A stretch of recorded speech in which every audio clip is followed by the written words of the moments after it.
अखिल भूमंडलीय सर्वशिरोमणि मुनि समाज के संस्थापक आदि मुनीश्वर योगेश्वर सदगुरुदेव शिव मुनि महाराज की जय।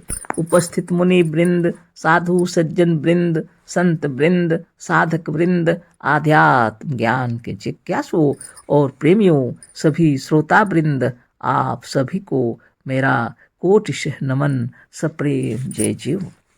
तो आध्यात्मिक चर्चा चल रही है और हम लोग सदगुरुदेव शिव मुनि महाराज रचित ग्रंथ ईशावास्य उपनिषद का निष्पक्ष भाष्य के अंतर्गत अध्याय 10 पर चर्चा कर रहे हैं, है ना। तो सदगुरुदेव शिव मुनि महाराज की जय। हम लोगों ने जाना सदगुरुदेव की महिमा से कि पुराने जमाने में ऋषि मुनि महर्षि तपस्वी बड़ी साधना और तपोबल से जो प्राप्त किए थे, उन्होंने भी बतलाया कि केवल आध्यात्मिक उन्नति से ही संसार में सुखी नहीं रह सकेंगे, है ना। वैज्ञानिक उन्नति भी चाहिए, जड़ की भी उन्नति होनी चाहिए और चेतन की भी। जड़ विज्ञान से शस्त्रास्त्रों की उन्नति हुई तो उसको भी काम में लेना चाहिए। उसी की बातें हो रही हैं। कल की बातें फिर से हम थोड़ा पढ़ देते हैं।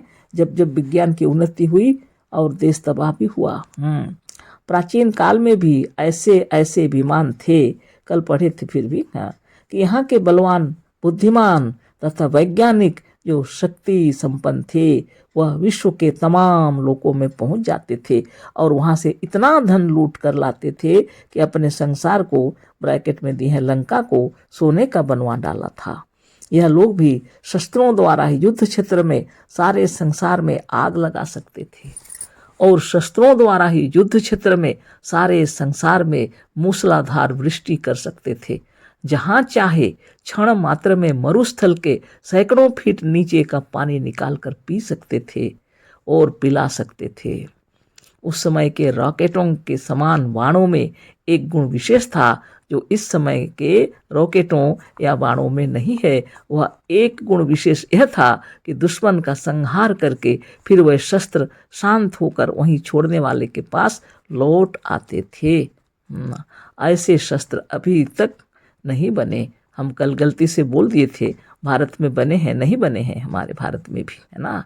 ये पुराने समय में ऐसे रॉकेट थे, है ना, जो बाणों की वर्षा करके और वहाँ के लोगों को तबाह करके और फिर तुरंत लौट के आ जाते थे जहाँ से छोड़ा गया था। अभी ऐसे रॉकेट और ऐसे बम बाणों की वर्षा करने वाले शस्त्र नहीं बने हैं जो पुनः फिर लौट के आ जाएं। पर इन सबों की उन्नति के कारण ही सोने की लंका और सारे के सारे विद्वान तथा वैज्ञानिक और योद्धा विनाश को प्राप्त हुए और महाभारत में भी सब के सब वैज्ञानिक युद्ध क्षेत्र में मारे गए और उस समय का एक भी विज्ञान को जानने वाला संसार में ना रहा। इतना विनाश हुआ। आगे पढ़ते हैं, है ना। इसी को सुनाने के लिए हम पढ़ रहे थे, है ना। वास्तव में अभी तक ऐसा कोई रॉकेट या बाणों में ऐसा कोई बना नहीं, हमारे देश में भी नहीं बना है। महाभारत के भी कुछ लोग थोड़ा बहुत जड़ विज्ञान द्वारा शस्त्रास्त्रों को बनाना जानते थे, पर यहाँ के लोग क्रमशः उसकी उपेक्षा करते गए और केवल आध्यात्मिकता, ईश्वरवाद, ईश्वर भजन, मजहबी कृत्य, हवन, यज्ञ, दया, क्षमा और अहिंसा को अपनाते गए और जड़ विज्ञान, शरीर विज्ञान और संसार की उपेक्षा करके व्रत उपवास द्वारा शरीर को सुखाकर ईश्वर के पास पहुंचने की तैयारी में ही लगे रहे। जिससे दीनहीन, मलिन, बुद्धू, भिक्षु, रोगी और निर्बल होकर मरने लगे या विदेशियों द्वारा मार डाले गए। यह तो अभी भी है हमारे देश में, चाहे जितना भी उन्नति कर जाइए। लोग व्रत उपवास करके शरीर को सुखा रहे हैं वास्तव में, है ना, और ईश्वर के पास जाने की तैयारी चल रही है। भजन कीर्तन मजहबी कार्य चलते रहते हैं आध्यात्मिकता के नाम पर, ईश्वरवाद, है ना, दया, क्षमा, हवन, यज्ञ सब चलते रहते हैं, है ना। वास्तव में चलने से कोई मना नहीं है, लेकिन जड़ विज्ञान द्वारा शस्त्रास्त्रों को बनाना जानते थे तो उनको भी तो सहयोग करना चाहिए ना। उनकी उपेक्षा कर दिए, जिसकी वजह से हमारे देश में नहीं बन पाया। अभी कुछ कर रहे हैं, है ना। तो ये सब हुआ है समय समय पर, है ना।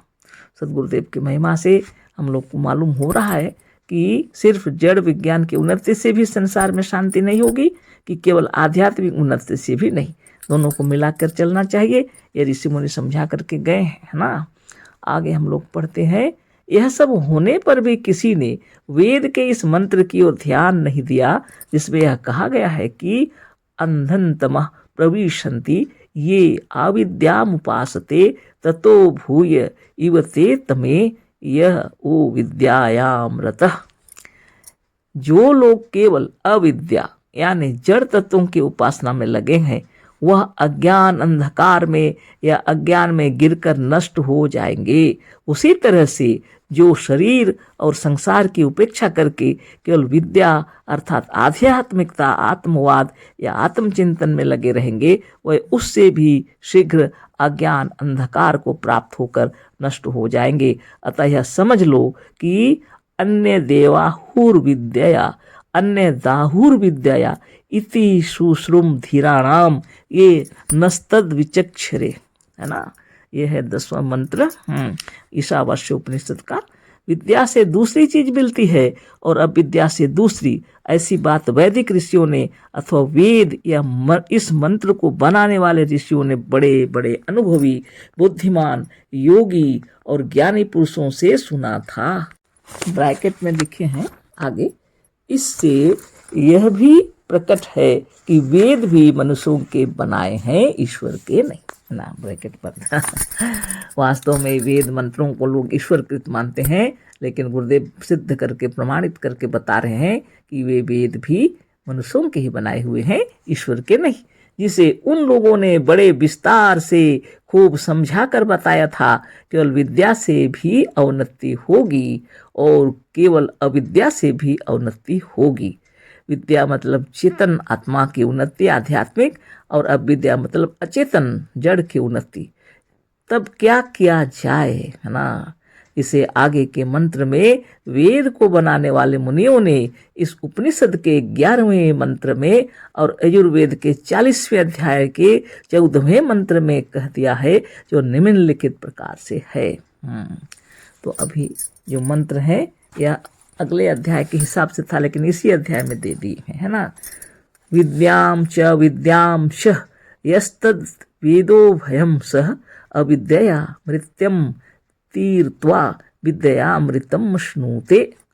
जो लोग विद्या और अविद्या दोनों को, यह 11 मंत्र है, अर्थात जड़ विज्ञान, साइंस और शरीर विज्ञान, जड़ तत्वों का ज्ञान, शस्त्रास्त्र, लोहा, सोना, कोयला, हीरा, यूरेनियम, प्लेटिनियम आदि और मिट्टी का तेल आदि जड़ तत्वों की उपेक्षा न करके इसका भी ज्ञान प्राप्त करके इसकी भी उपासना करते हैं, इन्हें भी नए तरीकों से प्रयोग में लाने के लिए प्रयत्नशील रहते हैं। और इसी तरह से साथ ही साथ आत्मशक्ति, योग बल, योग और आत्मज्ञान को लेकर चलते हैं। और शरीर विज्ञान आदि और जड़ विज्ञान से बने हुए शस्त्रास्त्रों से अपने देश और अपने को मरने से बचावेंगे।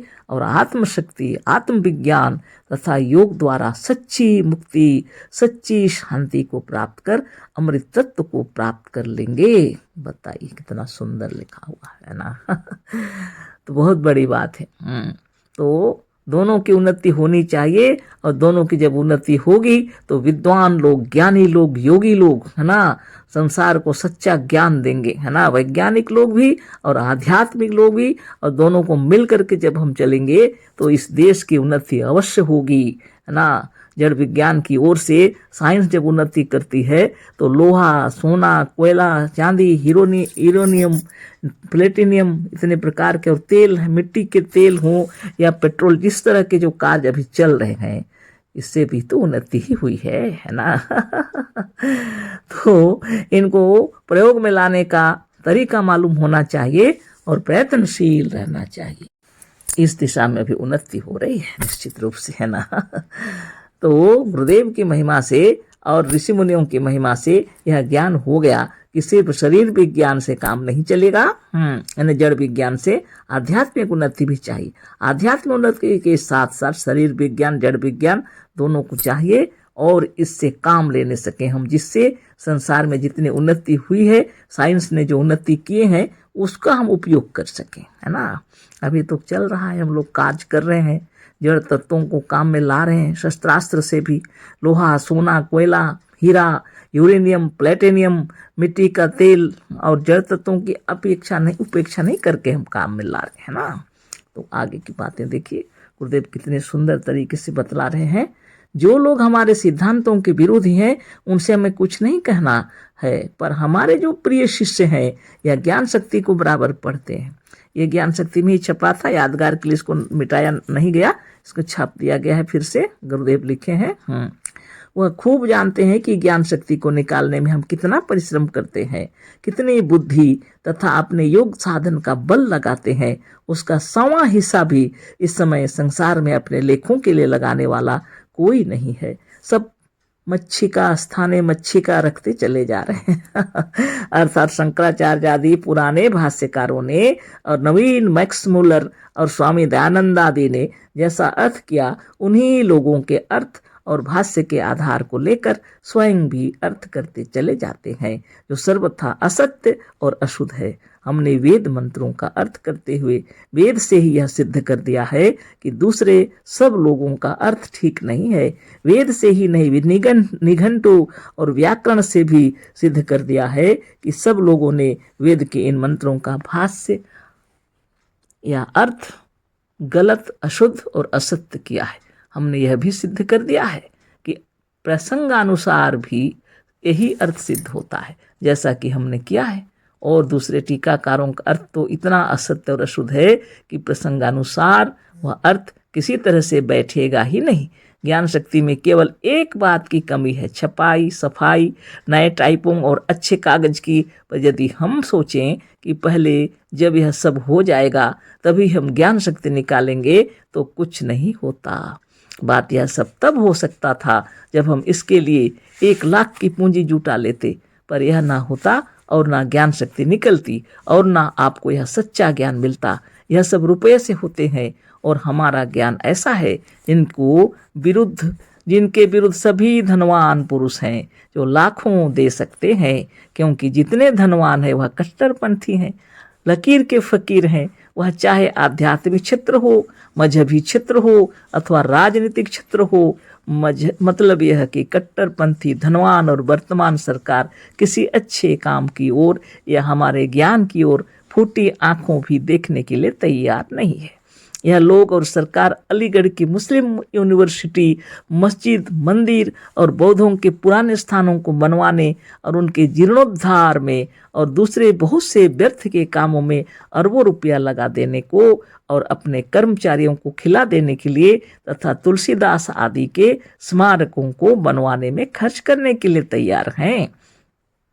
पर मुनि समाज के समान स्वतंत्र अत्यंत उपयोगी संस्था के लिए आज तक 1 पैसा भी नहीं दिया है। पर हमारे शिष्य और ज्ञान शक्ति के पाठक धैर्य धारण किए रहें।